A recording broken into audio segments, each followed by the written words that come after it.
विमलेंचा पराभवच करणार आहात असा तुमचा एक कॉन्फिडन्स दिसतोय. सर ओव्हर कॉन्फिडन्स नाही पण कॉन्फिडन्स नक्की म्हणू शकतो. लोकशाहीत जी महत्वाची निवडणूक असते ती तशी तुमच्या पहिली निवडणूक. काय पहिला अनुभव?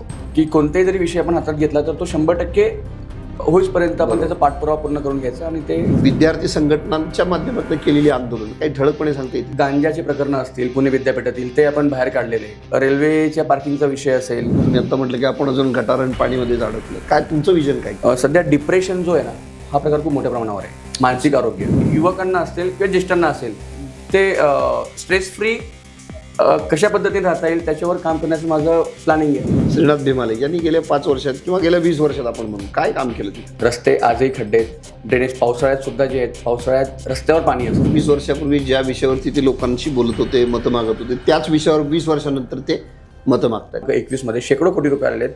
परंतु त्या पैशांवर फक्त डागडुजी करण्याचं काम झालेलं आहे. तुम्ही प्रभागात निवडणूक लढवताना पक्षाचा यंत्रणेचा संघटना म्हणून किती पाठिंबा आहे? ही गोष्ट मान्य आहे की मागच्या काही वर्षात पक्षाची थोडी अडचण झालेली आहे.